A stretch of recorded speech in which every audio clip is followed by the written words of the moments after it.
안녕하세요. CKN입니다. 2026년 F1은 판이 다시 짜이는 해입니다. 새 규정, 새 파워 유닛, 그리고 팀마다 처음부터 다시 싸워야 하는 시즌이죠. 그리고 그 거대한 변화의 한복판에 에스턴 마틴이 있었습니다. 에스턴 마틴은 에드리언 뉴이를 영입했고 최근에는 그를 팀 프린시펄로 앉히면서 팀을 재편했습니다. 파워 유닛도 혼다로 바꾸면서 기대가 커질 수밖에 없었죠. 그런데 바레인 프리시즌 테스트 1차가 시작되자 그 기대는 단 몇 시간 만에 차가운 현실로 바뀌기 시작했습니다. 이번 영상에서는 1차 테스트에서 에스턴 마틴에게 무슨 문제가 관측됐는지, 그리고 그게 의미하는 바가 무엇인지에 대해서 제 나름대로 한번 정리해보도록 하겠습니다. 먼저 바레인 프리시즌 테스트 결과를 요약한 것을 보면서 얘기를 해보겠습니다. 지금 표의 최하단에 위치한 에스턴 마틴, 딱 봐도 최고 속도와 베스트 랩에서 다른 팀들과의 차이가 확 느껴지는데요. AMR26의 바레인 프리시즌 테스트를 한 줄로 정리하면 이렇게 표현할 수 있을 것 같습니다. 느린데 불안정하기까지 했다. 에스턴 마틴은 이번 프리시즌에서 주행량이 크게 부족한 팀 중 하나로 언급됩니다. 특히 보도에 따르면 바르셀로나 사전 주행과 바레인 테스트 과정에서 누적 손실이 커졌고 경쟁팀들과 비교하면 약 400랩 수준의 격차가 언급됐습니다. 여기서 중요한 건 단순히 랩타임이 아니라 학습량입니다. 테스트는 빠른 차를 뽑는 자리가 아니라 문제를 발견하고 데이터를 쌓는 자리니까요. 실제로 AMR26는 특히 제동 구간에서 반복적인 락업과 밸런스 붕괴가 눈에 띄었고 트랙 사이드에서는 그리드에서 손에 꼽힐 정도로 다루기 힘든 차처럼 보였다는 말까지 나왔습니다. 파워 유닛 쪽도 조용하지는 않았는데요. 테스트 초반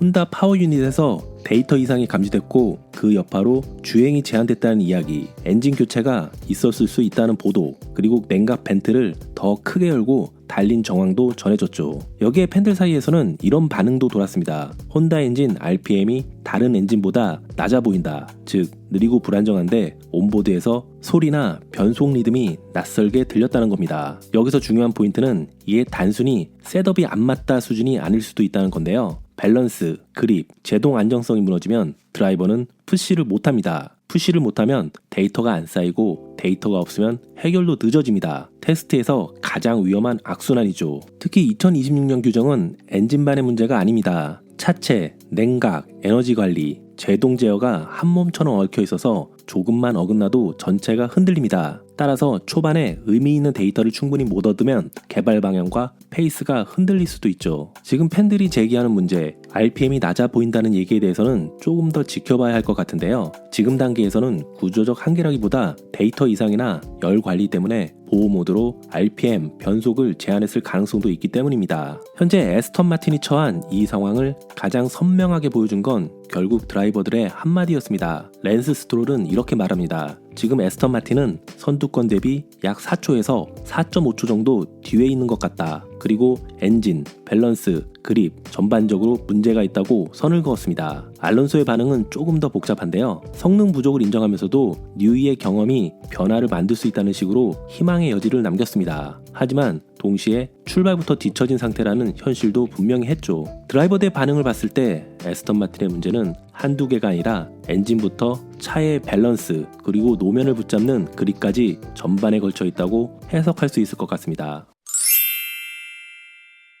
지금 에스턴 마틴이 처한 상황이 왜 심각하다고 생각할까요? 스트롤이 언급한 4초에서 4.5초의 격차, 이건 주말에 세팅 몇 가지를 만져서 바꿀 수 있는 숫자가 아닙니다. 그리고 더 치명적인 건 단순히 느리다가 아니라 차가 불안정하다는 신호가 함께 따라온다는 점이죠. 불안정한 차는 업그레이드를 제대로 받아들이지 못합니다. 부품을 더 얹어도 그 성능이 그대로 랩타임으로 치환되지 않습니다. 드라이버가 차를 믿을 수 있어야 브레이킹 포인트에서 망설임이 사라지고 코너 진입에서도 밀어붙일 수 있습니다. 하지만 지금까지의 흐름을 보면 에스턴 마틴은 아직 드라이버가 확신을 가질 수 있는 기준점을 만들지 못한 것으로 보입니다. 그래서 에스턴 마틴의 현재 상황은 다른 팀들과 결이 약간 다릅니다. 더 빠른 차를 만드는 것이 아닌 먼저 정상적으로 학습이 가능한 차를 완성하는 단계부터 밟아야 합니다. 문제는 이 작업이 단숨에 끝나는 일이 아니기에 현재 에스턴 마틴의 상황이 굉장히 어려운 상황임은 분명한 것 같습니다.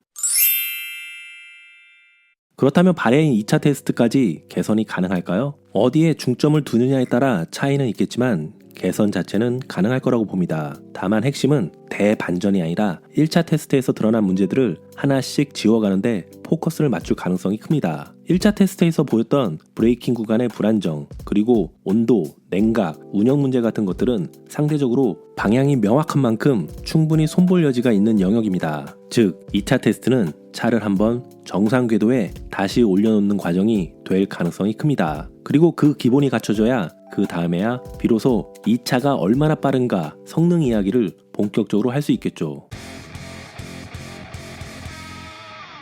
천재 엔지니어인 뉴이의 마법은 끝났을까요? F1 역사상 가장 뛰어난 엔지니어라고 추앙받는 뉴이의 합류, 그리고 챔피언십 엔진 파트너인 혼다와의 재결합, 2026년 대규모 규정 변경을 앞둔 애스턴 마틴의 행보는 전 세계 모터스포츠 팬들의 기대감을 높이기에 충분했습니다. 바르셀로나 쉐이크다운에서 베일을 벗은 AMR26의 공격적인 외형은 중위권의 늪을 탈출해 단숨에 선두권으로 도약하겠다는 팀의 야심을 대변하는 듯 보였습니다. 하지만 바레인 프리테스트의 뚜껑이 열리자 패독에 감돌던 기대감은 이내 차가운 정적으로 변했습니다. 애스턴 마틴이 마주한 것은 기술적 완성도는커녕 트랙 위에서 제대로 제어조차 힘든 미완성 차량의 당혹스러운 실체였습니다. 과연 애스턴 마틴은 시즌 개막 전까지 정상적으로 학습이 가능한 차를 완성시킬 수 있을까요? 아니면 뉴 시대의 서막을 그리드 최하위라는 굴욕 속에서 맞이하게 될까요? 제가 오늘 준비한 영상은 여기까지입니다. 시청해주셔서 감사합니다.